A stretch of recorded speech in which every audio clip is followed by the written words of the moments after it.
Notre liberté s'arrête. Où commence la tienne? Le jour viendra où la tienne s'arrêtera. Redevant les bras, unissons nos mains, marchons sur le même chemin.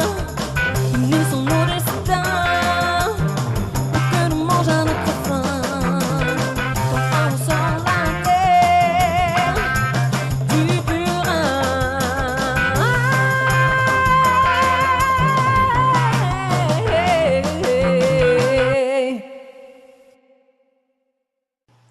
Bonjour tout le monde, bienvenue dans La Vérité d'Aubaine, produite par Galaxy 109.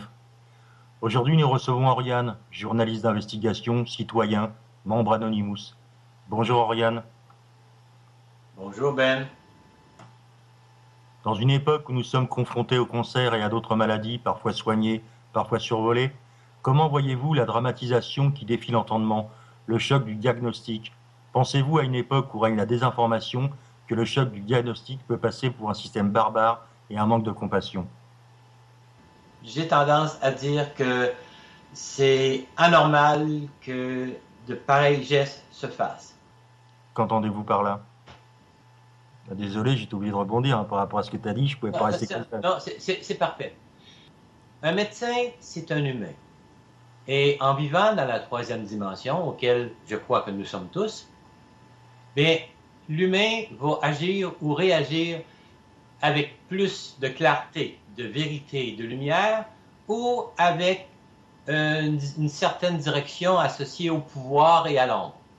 Alors, nos amis, mes chers médecins, pour la plupart, font leur possible. Certaines personnes sont plus sujets à l'appât du gain. Mais pour en revenir à est-ce que c'est normal ou non, pour moi, c'est non acceptable. C'est intolérable et il est peut-être temps que l'on se réveille et que l'on voit qu'il y a aussi d'autres options, d'autres possibilités. Qu'entendez-vous par option?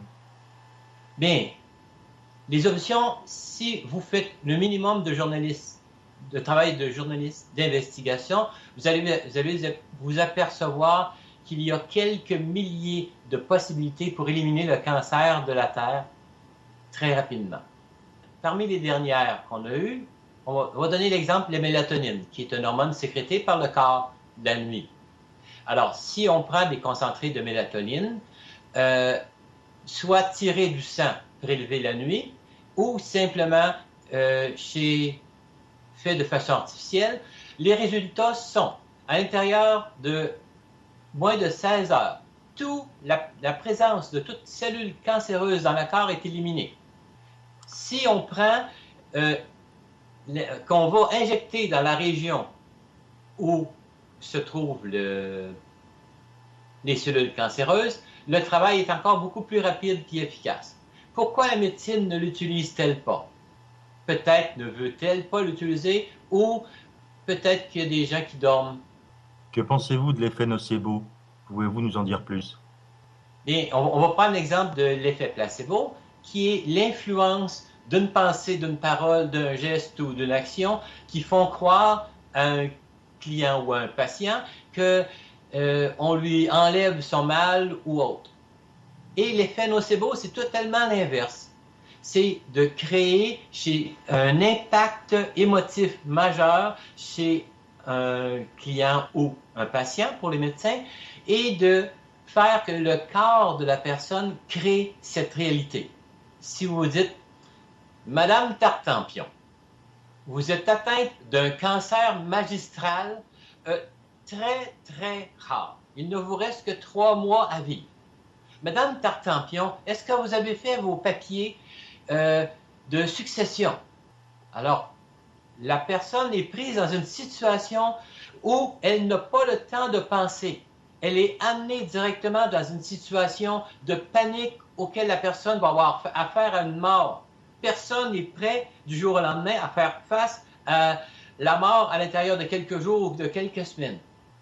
Pour moi, c'est clair. Le tout, c'est que ça le soit pour les auditeurs. Il n'y a pas de souci. Abordons maintenant certaines allégations. Enfin, c'est le terme employé par certaines personnes pour dire que les allégations de ces vendeurs d'illusions et de leur fichu quota, Pouvez-vous développer pour nos auditeurs? Et qu'est-ce que vous en pensez d'ailleurs? Je pense qu'il peut y avoir un certain lien. On va donner l'exemple. Le policier est payé 60 000 $ par année, ici au Québec. Il doit justifier son salaire. Pour justifier son salaire, on appelle ça avoir des quotas, c'est-à-dire rentrer dans les fonds, peut-être 100 000 $ par année. Si on remet ça par semaine, c'est peut-être 1 800 $ par semaine. S'il ne peut pas rentrer ça, il ne justifie pas son salaire. Maintenant, au niveau médical, c'est beaucoup plus subtil. Personne dans la population ne sait que les médecins sont obligés à produire, à faire tant de prescriptions et à rentrer de l'argent dans les fonds. Vous allez me dire, mais ce n'est pas les fonds d'État. Non, ici on parle des fonds des pharmaceutiques. Et qui est en haut des pharmaceutiques? Les banques, naturellement. Alors, il s'agit de renflouer les fonds des banques. Puis, voyons, repassez-moi la question, s'il vous plaît, encore pour que par rapport à ce que vous avez dit, enfin, moi, il y a quelque chose qui me vient en tête, c'est que ça soit au Québec ou que ça soit ailleurs, donc c'est une incitation à la malveillance. C'est-à-dire qu'on donne une arme en main, fictive, ou qui est tenue avec un stylo et un bloc de contravention, et il faut impérativement rentrer de l'argent. Donc c'est un peu inciter les gens à ne pas être humains, ne verbaliser à tout prix, non? Quand un médecin fait son cours de médecine, il opte pour devenir un sauveur. Mais lorsqu'il commence à travailler, il s'aperçoit qu'il n'est pas un sauveur. Donc vous voulez dire que du serment d'Hippocrate, on part sur le serment d'Hypocrite? Merci, tu as lu dans ma pensée. Mais c'est pas hypocrite pour tous. Certaines peuvent prendre des années à se réveiller. Mais tous les médecins, un jour, se réveillent. Et ils ont à faire un choix. Est-ce que je garde mon statut de pouvoir ou je dis la vérité? Et très peu sont enclins à quitter leur statut de pouvoir. Quand on parle de statut de pouvoir, là, imaginez-vous la lumière et l'ombre. Le statut de pouvoir est associé à l'ombre. Et l'ombre ne permet pas d'atteindre la lumière. Et lorsqu'ils ont choisi l'ombre, malheureusement, c'est une descente. Pas aux enfers, mais disons une descente auquel ils amènent avec eux leurs patients, leurs clients, leurs amis. Donc ça m'amène à une question. Que pensez-vous de la vulnérabilité, de la solitude, la peur de la mort? Peut-on dire par là que le moral est un facteur important qui peut amener éventuellement vers un processus de guérison, voire permettre de reculer l'échéance? Dr Hammer, ou dans certains livres on parle de Dr Gamer, est associé au fait d'avoir trouvé dans les années... En 1931, il a été nommé... il a eu un prix international dans le domaine de la médecine, et suite à ça, il a été complètement négligé, parce que lui parlait de la part psychologique. Comment on peut créer la maladie par nos pensées? Comment on peut être émotivement enclin à adopter la pensée de d'autres personnes autour de nous, qui n'est pas notre pensée, pour nous faire croire ou penser que l'on doit être malade. À titre d'exemple, dans une famille, la mère a eu le cancer, ses 3 filles ont eu le cancer, et la petite fille, on lui dit « Faut que tu te fasses enlever les seins, ma petite fille, parce que tu as une possibilité d'avoir le cancer. » La réalité est complètement tordue ici. Les gens ont eu le cancer, oui. Pour quelle raison? C'est peut-être juste des habitudes alimentaires, c'est peut-être juste des défaillances, c'est peut-être juste une déficience au niveau des minéraux, c'est peut-être un problème avec l'eau de la source qu'il y avait chez eux. Mais disons que la médecine tire avantage à ces situations-là pour faire des gestes que j'estime de barbarie d'un autre temps. Merci. Ma dernière question, Oriane, pour que nos auditeurs puissent mieux vous connaître. Quelle relation entretenez-vous de près ou de loin avec le milieu médical? Quel est votre parcours, si vous pouvez résumer? Donc, je suis enclin depuis que je suis très très jeune à croire au potentiel individuel. On a tous un potentiel d'auto-guérison. Excusez-moi.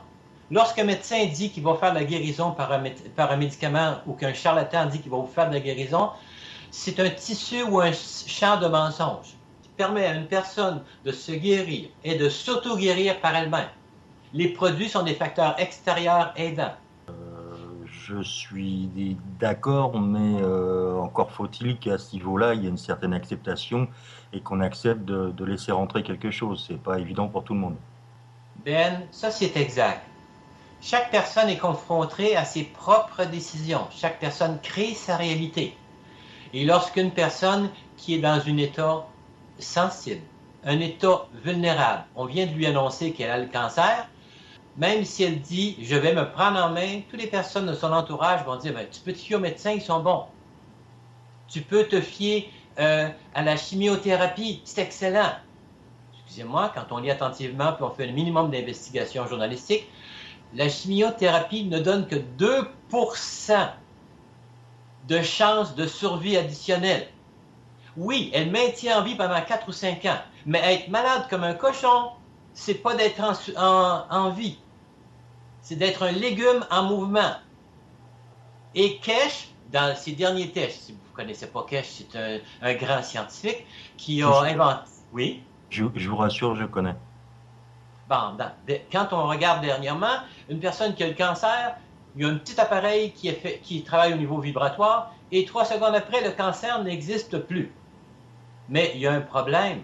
Qu'est-ce qui a amené le cancer? C'est quoi les pensées sous-jacentes à ça? Est-ce que c'est associé à la vulnérabilité qu'a la personne ou un désir de mort? Parce que le cancer peut être une forme de suicide aussi. Ça peut choquer vos auditeurs, mais la plupart des formes de maladie sont des formes d'auto-suicide. Bien, mais écoutez, je vous remercie. Merci à vous, Oriane, d'avoir répondu à mes questions. C'était La Vérité de Ben, produite par Galaxy 109. À très bientôt. Merci.